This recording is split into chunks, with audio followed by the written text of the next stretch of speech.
Good morning students, कैसे हैं आप सभी। आशा है कि आप सभी अच्छे होंगे और मन लगाकर पढ़ रहे होंगे। तो बच्चों, आज का हमारा टॉपिक है सर्वनाम यानी सबका नाम। ये पार्ट हम पिछली कक्षा में पढ़ चुके हैं। आज हम एक बार इसको दोहरा लेते हैं, जो कुछ हमने अभी तक समझा है, और उसके बाद आज की कक्षा शुरू करते हैं। तो अभी तक हमने पढ़ा, सर्वनाम उन शब्दों को कहा जाता है जिन शब्दों का प्रयोग संज्ञा के स्थान पर करते हैं।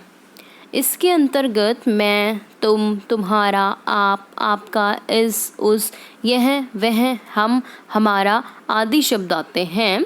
सर्वनाम के 6 भेद हैं: पुरुषवाचक सर्वनाम, निजवाचक सर्वनाम, निश्चयवाचक सर्वनाम, अनिश्चयवाचक सर्वनाम, संबंधवाचक सर्वनाम और प्रश्नवाचक सर्वनाम। आज हम पढ़ेंगे निजवाचक सर्वनाम और प्रश्नवाचक सर्वनाम को। बाकी चारों को हम पिछली कक्षा में पढ़ चुके हैं। तो चलिए शुरू करते हैं। प्रश्नवाचक सर्वनाम, जिन सर्वनाम शब्दों का प्रयोग प्रश्न पूछने के लिए किया जाता है उसे हम प्रश्नवाचक सर्वनाम कहते हैं। जैसे कौन पढ़ रहा है, इस वाक्य में कौन और अंत में आएगा आपका प्रश्नवाचक चिन्ह।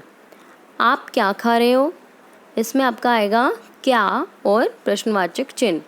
यानी कि प्रश्नवाचक चिन्ह में आपके वाक्य में प्रश्न पूछे जाते हैं, कब, क्यों, कहाँ, कैसे, और अंत में आता है आपका प्रश्नवाचक चिन्ह। कुछ और उदाहरण देखिए चित्र में। रमेश क्या खा रहा है, तो वाक्य में आपका क्या है, क्या शब्द, ये हुआ आपका प्रश्नवाचक चिन्ह। आप कैसे हो, तो आप कैसे हो, कैसे शब्द से प्रश्न पूछा गया है, इसलिए ये हुआ आपका प्रश्नवाचक सर्वनाम। कुछ और उदाहरण भी है, यहाँ पे देखिए।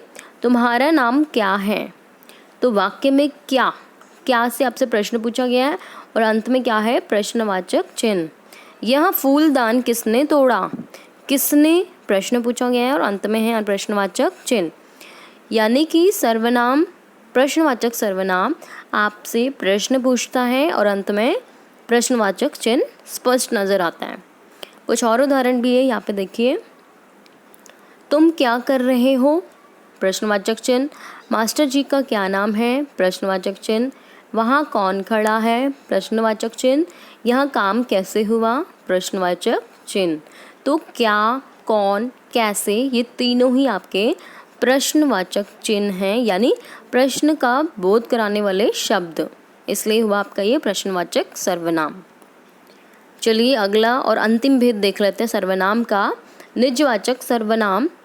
जब निजवाचक सर्वनाम वैसे व्यक्तिगत रूप से बात होती है, पर्सनल, इंडिविजुअल, जिसमें व्यक्ति अपने लिए इन शब्दों का प्रयोग करता है। परिभाषा देखिए, जब आप शब्द का प्रयोग स्वयं के अर्थ में किया जाता है तब आप शब्द निजवाचक सर्वनाम होता है। जैसे मैं आप चला जाऊंगा, यानी कि अपने आप। वह आप खा लेगा, है ना। तो मतलब कि वो जो काम करेगा, जाने का, खाने का, वो अपने आप करेगा, उसमें किसी और की मदद नहीं लेगा। इसलिए वो अपने लिए उन शब्दों का प्रयोग कर रहा है, खुद के लिए। इसलिए आप शब्द आपका हुआ निजवाचक सर्वनाम। इस वाक्य को ध्यान से देखिए चित्र में। मैं खुद फ़ोन कर लूँगा, इस वाक्य में खुद, वो अपने लिए उस शब्द का प्रयोग कर रहा है ना, खुद, तो ये आपका खुद शब्द निजवाचक सर्वनाम है। तुम स्वयं यह कार्य करो, तो स्वयं मतलब अपने आप, तो ये आपका स्वयं शब्द भी निजवाचक सर्वनाम होगा। कुछ और उदाहरण भी देखिए यहाँ पे। मैं पढ़ाई अपने आप करूँगा, तो अपने आप, ये क्या है आपका निजवाचक सर्वनाम। मैं ये काम अपने आप कर लूँगा, तो यहाँ पे भी आपका आप शब्द हुआ निजवाचक सर्वनाम, क्योंकि वो व्यक्ति अपने लिए प्रयोग में ले रहा है उस शब्द को, इंडिविजुअल, अपने लिए, ठीक है, व्यक्तिगत रूप से।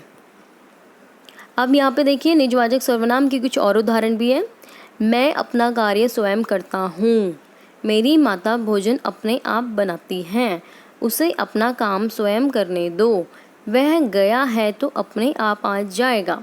तो यहाँ पे स्वयं, अपने आप, खुद, ये सारे शब्द आपके क्या होंगे, निजवाचक सर्वनाम। अंतिम पड़ाव, महत्वपूर्ण तथा स्मरणीय बिंदु, यानी कि अभी तक जो हमने कुछ पढ़ा है सर्वनाम के बारे में, उसमें क्या क्या इम्पोर्टेंट बातें थी और कुछ ऐसे स्मरणीय यानी जिसको हमें नहीं भूलना चाहिए, वे दोहरा लेते हैं उनको हम। संज्ञा के बदले आए शब्द को हम सर्वनाम कहते हैं। सर्वनाम के 6 भेद हैं।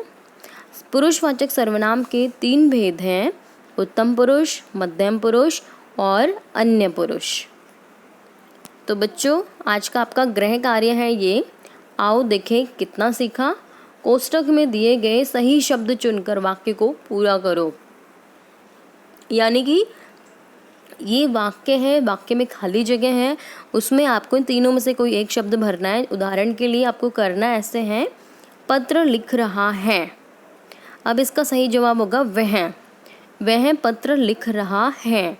ठीक है, तो इस तरीके से आपको सभी प्रश्न अपने कॉपी में लिखने हैं और याद करने हैं। यह आपका गृह कार्य है। अगले कक्षा में हम मिलते हैं नए टॉपिक के साथ। तब तक के लिए धन्यवाद।